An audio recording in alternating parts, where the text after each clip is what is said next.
of all, thank you everybody for being here. Perfect. Thank you everybody for listening to me. Thank you to Mr. President Fatiberi for the invitation to the Congress and for letting me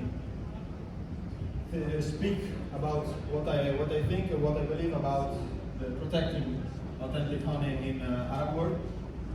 My name is Gaetano Fasolino. As you see, I'm the owner of Lega, but I'm also a biologist and I'm a human nutrition specialist at the University of Bologna in Italy. So today I'm making this presentation because I want to express what I believe, but not what I know more than you, because I believe inside of all of you, we have a lot of more expertise and everything. Today, starting from this, I want to speak about what I believe is honey, and I want to show my respect to honey in Arab culture. I know that you have mentioned it in Quran, but I'm not going into depth because I'm not an expert, but I know that for you has an incredible value. I know that for you, honey is a symbol of generosity, a symbol of hospitality, and of healing. And what I believe is that your ancestors and you nowadays know things that in other parts of the world they don't give the same value to honey like you do. So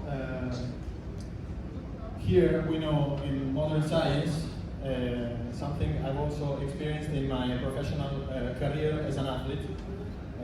We know that honey is not just a sweetener. Honey is not just, as some people think, it's not glucose and fructose, but it's also a lot of things. Honey has polyphenols, honey has antioxidants. Honey, as I've written here, is a functional food. It's a real functional food. It's very important for a lot of things.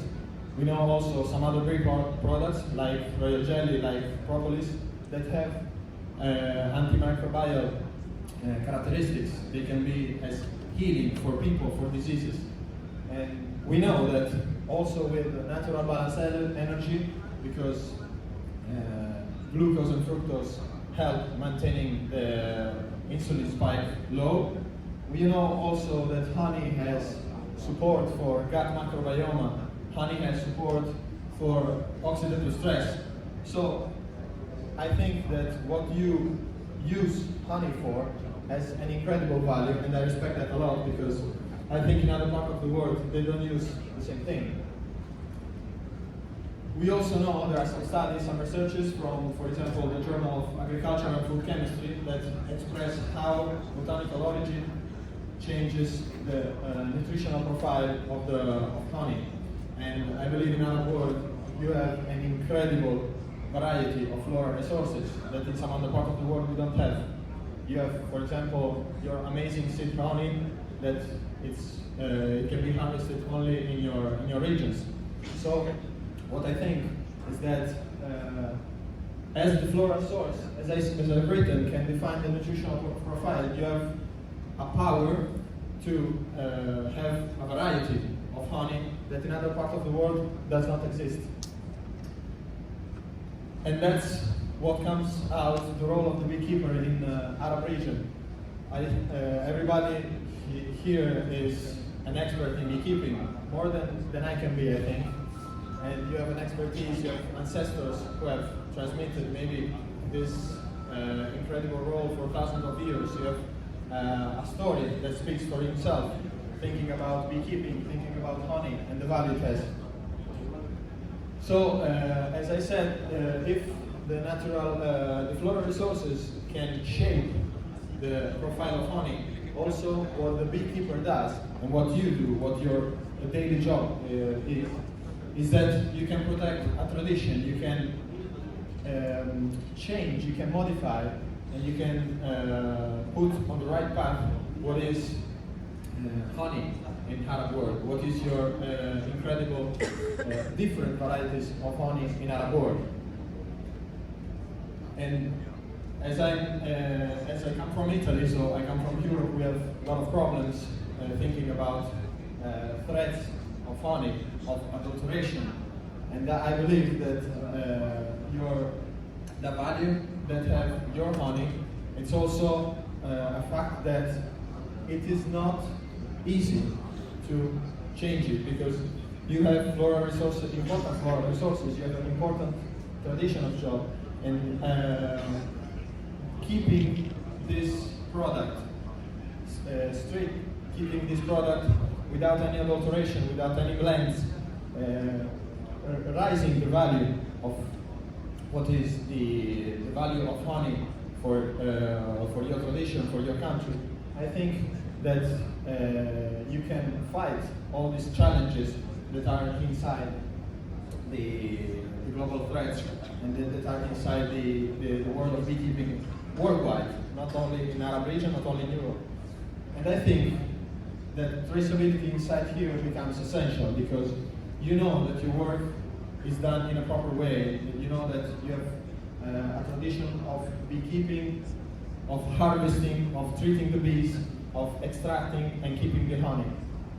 But so what is important, as I've mentioned seed honey before also, is that all this process of extraction of honey, if it's done in a proper way, with well-designed equipment, with an expertise that I already assume it is present in your hands,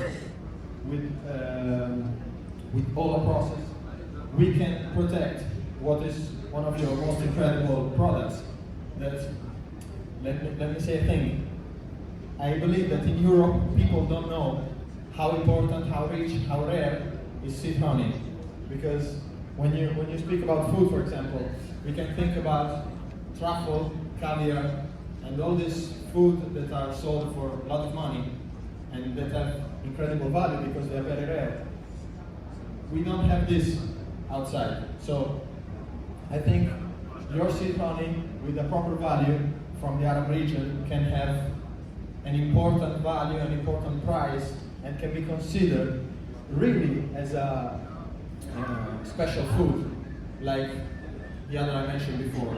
And speaking about traceability, we know that seed honey is very difficult to treat, because we know that when you raise just a little bit heating, you can change the HMF, you can change all the heat-sensitive markers inside the seed honey, like for example some polyphenols, some antimicrobial molecules.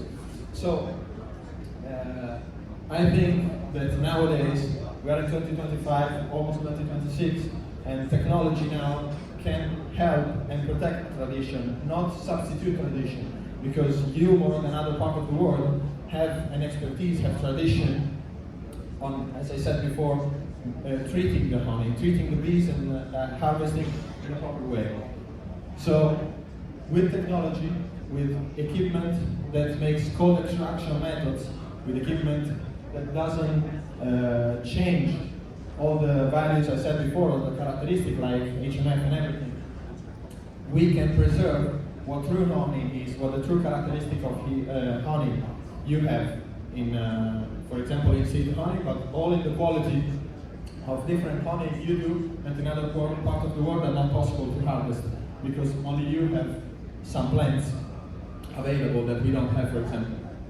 So I believe that here in cold extraction, it preserves all the aroma, it preserves all the characteristics, and most important, it preserves authenticity.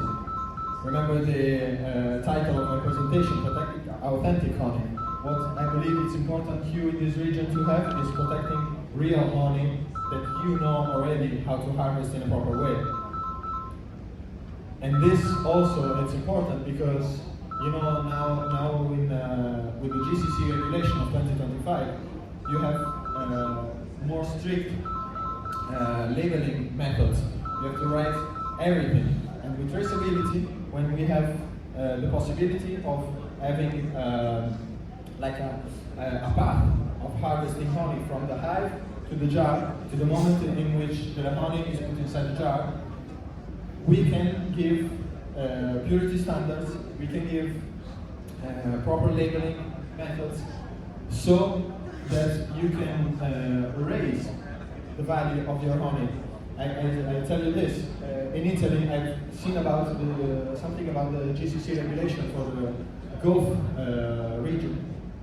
I've seen that in Italy we are not, for example in Italy, because I come from there, we are not as strict as you. So we can go through these threats I was mentioning before, so the adulteration and everything. But with you, with your honey, is more pure than what is sold in Europe, for example. So that you give value, you give a lot of value to your product that I believe has even better quality of the majority we see outside in the world.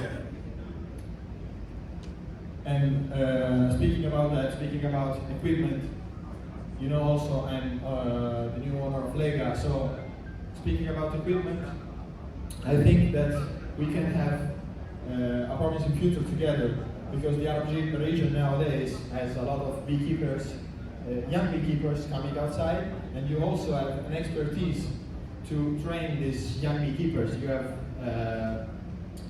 what I said before, tradition, you have expertise, you know how to treat bees. So I think your potential is incredible, because you have also a lot of resources. You have beautiful landscapes, beautiful floral resources to give the possibility to people and to a new generation of beekeepers to harvest a real value honey nowadays. And what I believe is very important is that together we can strengthen a collaboration between European world, between Italy and the Gulf region, because we should speak, we should dialogue, we should collaborate. We can give whatever you need. We are at total disposition to collaborate. I'm not here just as the owner of Lega. I'm here to somebody who wants a collaboration, a dialogue, and can offer you somebody to speak and to interact, to raise even better the value of your product, the value of your region, the value of your tradition that you have in this region. I've seen in these days people from all around the Gulf area, people from Lebanon, people from Jordan, from Egypt. So I think all these countries have an incredible possibility to, give proper value products to the rest of the world, and we can do it together. We can help you with cold extraction methods. We can help you with equipment, so that you can follow this traceability path. So you can follow the GCC regulation, for example. If you have to sell and to write everything. I think I finished for today, and I'm very open to a dialogue, to whatever you need, to collaboration, to some questions if you have. And before leaving you, we are at our stand, so if it matters to you, you can pass, have a chat, have a dialogue, and we are very open to this. Thank you. Thank you, Gaetano Fasolino.